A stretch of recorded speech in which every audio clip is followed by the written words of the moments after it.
on, guys? Welcome back to RC Everyday. We've got a special project today.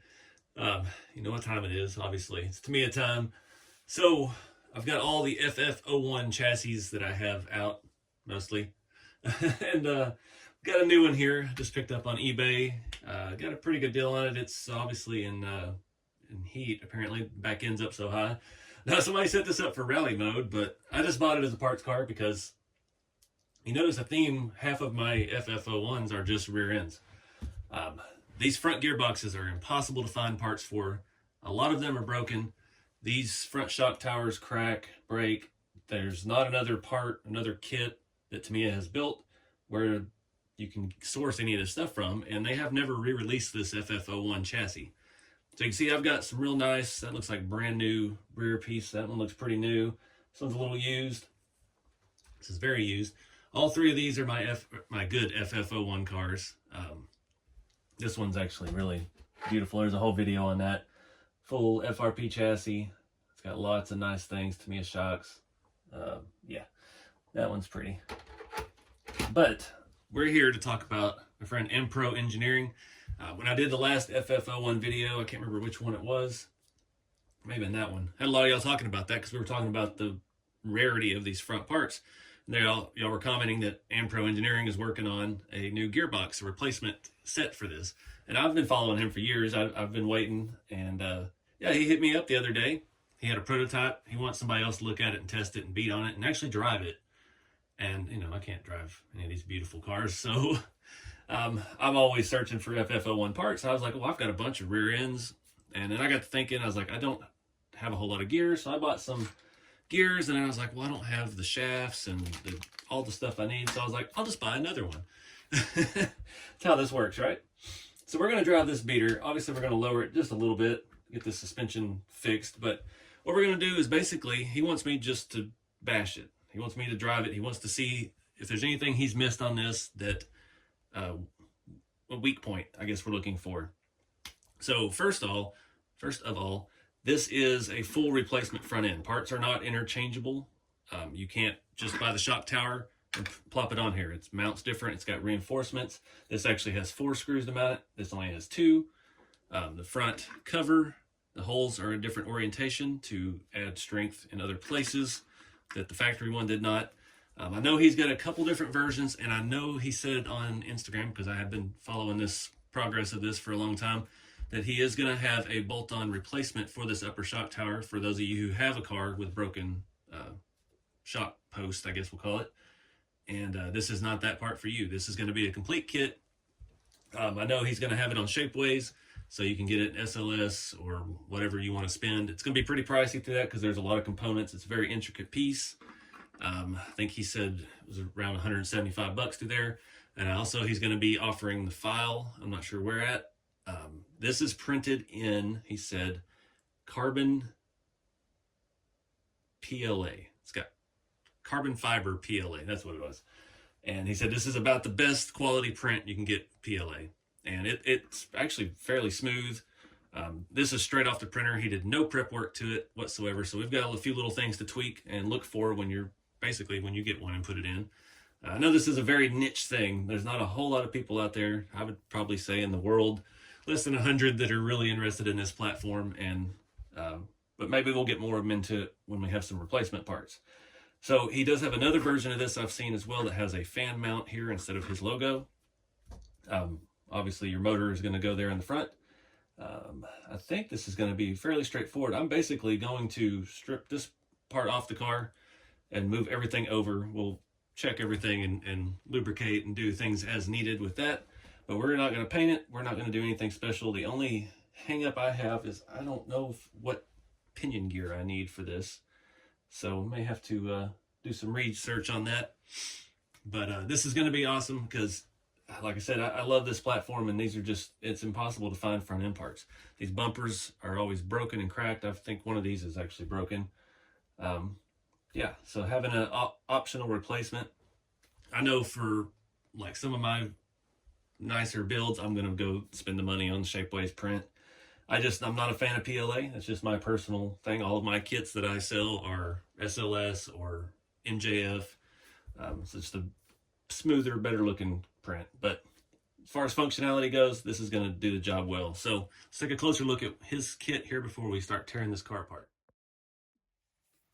So basically it's several pieces, just like the stock gearbox, but as far as I know, it's not all interchangeable. He's got a lot of differences as far as bolts mount. That's been the major cause of most of these FF01s dying, is cracked plastic. Things break. These covers are notorious for cracking, and like I said, these shock mounts are the worst because they're so much longer than the TAO2, TAO1 platform, and yeah, they just, you know, you race your car, you bounce it around, and these are all, what, 40 years old, or 40 years old, about 20, 25-ish years old, I guess we'll say. Man, I'm trying to age myself hard. So we've got our underplate. This print looks phenomenal, super smooth. And that's our bottom of our gearbox and our bottom of our motor protection. This gets sandwiched in there. And then, yeah, just our gear cover and our shock mount. Our lower control arms mount through here, which require a hoop-shaped pin setup like Tamiya has here on this one. And like I said, we're just going to reuse all that. So that basically he wanted me to do this like you bought it and set it up. So I do see a few little areas here in these, I don't know what you call it, these valleys for the pins for the gearing. There's a couple little burrs there, a little bit of support material still on it. So we're going to just go over it once over with a file and knock down some of those things. Only worried about the internal stuff. Like I said, down here, this all looks great. There's nothing wrong with those. Our bearings will ride in there just nice. Same with that. It's like it's perfectly smooth where it counts. I just see this one little thing there on that one valley. All right, so not even 2 minutes. One little burr right there I need to file down still. It's actually not really support material. It's just from the orientation of the print. There's just more texture on that side, but the actual shape of the opening is pretty good. So we're just going to roll with that and knock that one little burr down.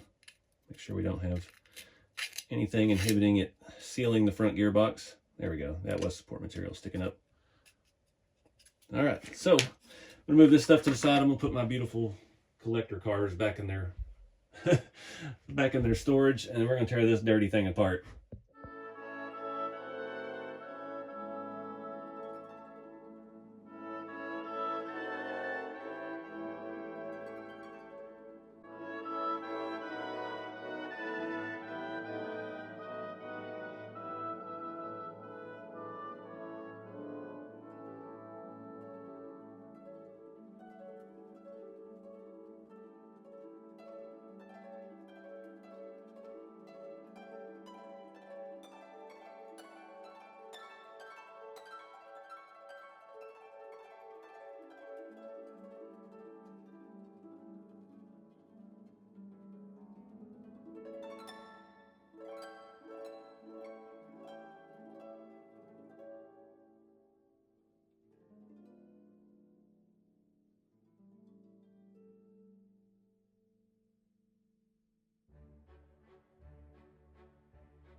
Alright guys, that took a little while. Had a few little hiccups. Like I said, this is a prototype piece, so I don't know. I've already talked to him about some of this, so it's not a big deal, but I did have to drill out the motor hole. It seemed like all of the holes were printed to where they're threadable with M3 hardware. That goes through a solid block into the motor. Needed to be able to slip in and out, so I drilled that out to 1/8. That is the size for M3 things to fit through without threading. So did that. I've got torque tuned motor in there. All the gearing and stuff feels fantastic. The other issue I had are upper mounts here. Our upper control arm mounts, they were a hole just for threading through as well. And if you're running the stock upper links, you need to drill that out to allow that. I think I had one sitting around to show you with. Oh, here's one. These type of sleeved screws. That's how the stock ones mount. It actually threads into the arm and then it slips inside of the upper control arm. So I drilled that out to 5/32, and that fit perfectly on the collar on this screw, and got those mounted up factory. If you're running a adjustable turnbuckle type deal, then you don't want to drill those out, and you can just put a screw through your whatever heim joint, ball end, whatever you got on it, and thread it into the crossover from the front. That needs to be put on after the fact, because if you're going from that direction, you cannot get your screw in there because the gearbox is in the way. And the only real issue that concerned me was this mount here. It's open on this side so you can see, and it had a flat piece at the bottom, and it was about 1/4 inch too low. I don't know if there's some variation with this chassis I'm using, or it was designed to go with FRP type deal. But yeah, I trimmed that off not thinking about it before I measured it and sent in the measurements. And yeah, so that one's not attached. These two are. We've got our screws in the bottom. It is still resting over there, but it is not giving support. So that's one thing we're working on, talking to him about. But other than that, everything is jiving nice. It feels nice and solid. Got the suspension adjusted. I found these are actually the shocks off my original car from the 90s. When I bought my first one in like 94, they still have not leaked. Those still have fluid in them. I found 3 of them. I reused one shock from the kit, and it took me a while to find the ends. Like somebody put super long ends on here to get that lift. And they had these spacers on the back shocks just to get more height. So I put those on the front since obviously we got a lot more weight going on. And yeah, this thing is almost ready to go. I got to find some electronics. Luckily I found a gear. I don't know what tooth it was that we used for the pinion gear, but it did work out great with the gear set in the car, and that was the right pitch and everything. So yeah, that's what these are so much fun to drive. This is going to be a hoot, set up kind of in a rally configuration. I mean, I lowered it by 1/2 inch, but this is the highest I've ever had one. Usually I have everything slammed because that's how I roll. But as far as everything else on here, like the reinforcements, we've got 4 mounts for this shock tower. I did find some new front body posts. I was going to put a body on this. I don't have the right rear body post. These are the ones that came on the car. They have been cut down and have a little adapter piece.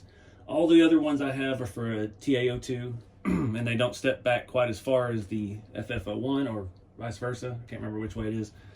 I didn't have any right ones. I was going to put my Golf Mark IV body on it because that body's been used as rally before, so thought that would be a fun banger, but yeah, couldn't get the rears to work on that hatch, and I don't have any other bodies, a coupe or anything that would really fit it.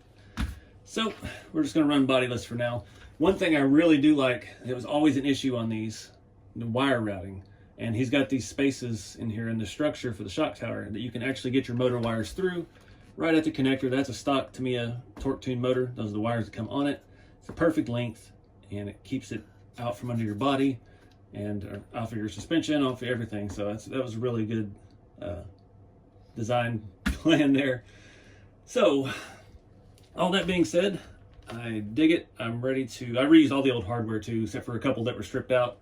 So everything is self-tapping, the BA1 Tamiya Phillips head screws. We got the longer ones on the front bumper, some longer ones on the shocks, I think. No, yeah, I don't know. Anywho, that's that's where we're at. So we're gonna go run this thing, and yeah, I gotta get some electronics.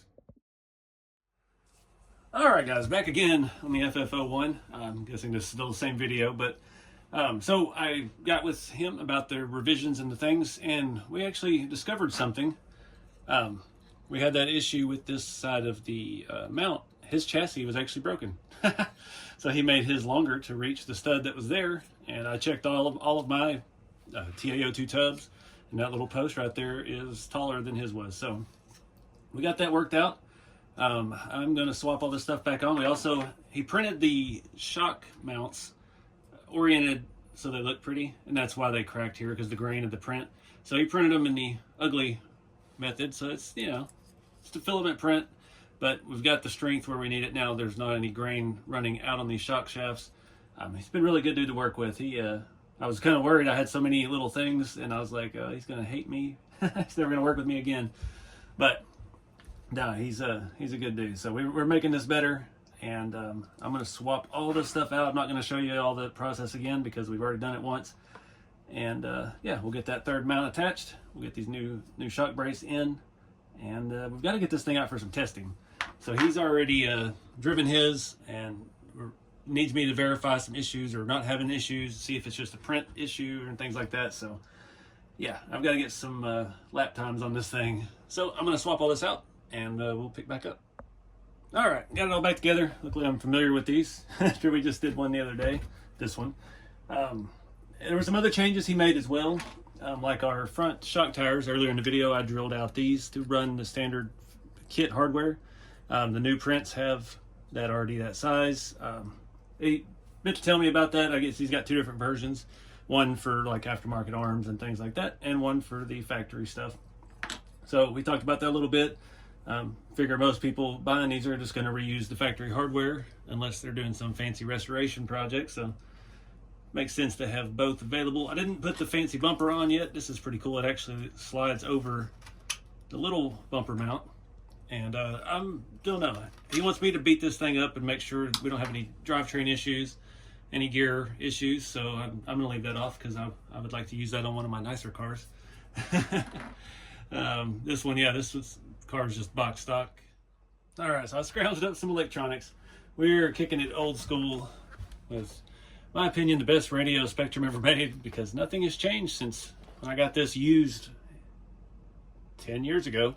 It has the same glitchy click wheel that my new DX5 Pro has. Yeah, I've got a little bit smaller 3-cell somewhere.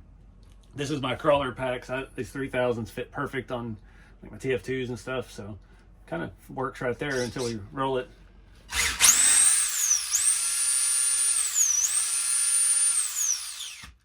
Thing's got some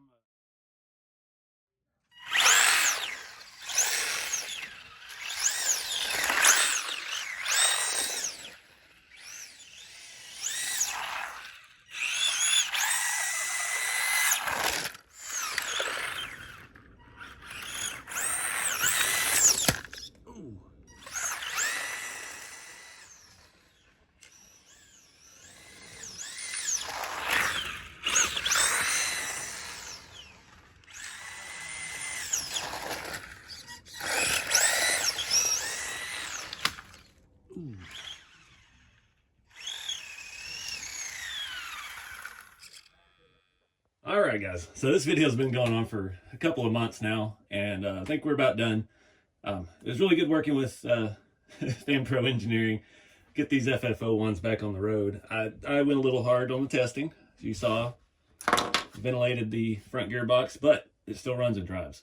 So we worked out a couple kinks in the design. I was able to help him figure out a few things, and yeah, he's made revisions. I've got replacement parts already to replace all the stuff that I broke.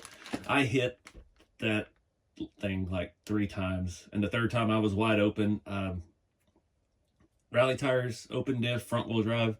Not the most drivable combination, but I don't have anywhere good smooth to test. So this was already jacked up really high, this chassis, when I got it. And it had these rally tires, so I figured I'll just run it like it is. The chassis is pretty well used anyway, so yeah. This thing's actually pretty quick with the torque tune and just a cheap ESC, which came loose. But yeah, this is a fun collaboration. Yeah, no knocking his designs at all. He told me to test it hard, and I tested it hard. So yeah, we will put this back together. I'm not sure yet. I had a gearbox on this car, and I just stripped it off of here because I just bought it. So we to test with his stuff. So yeah, it's definitely, I've got enough FF01s. We're gonna rebuild one, a nice one, probably a shelf queen or something. That's not what he wants. He wants people to get out and drive them, because he is, I remember how many thousands of battery packs he said he's run through his. It has been around the block and over his little jump in his front sidewalk there. So yeah, but this was cool. This is something different. You know, I've been R&Ding my own products for quite a few years now, and yeah, and to help somebody else with their project was neat. So I appreciate the chance to do that with him. And yeah, check out his channel if you're into the vintage Tamiya stuff, and just all old school things, a lot of 3D printing projects, and yeah, a lot more budget stuff. He does a lot of stuff with like the WPLs and things like that, and makes them look more real, makes some wheels and things for them. So cool. I'm gonna wrap this one up here. Appreciate you guys watching, following along on all my various RC adventures we do, and keep it scale. I'll see y'all in the next one.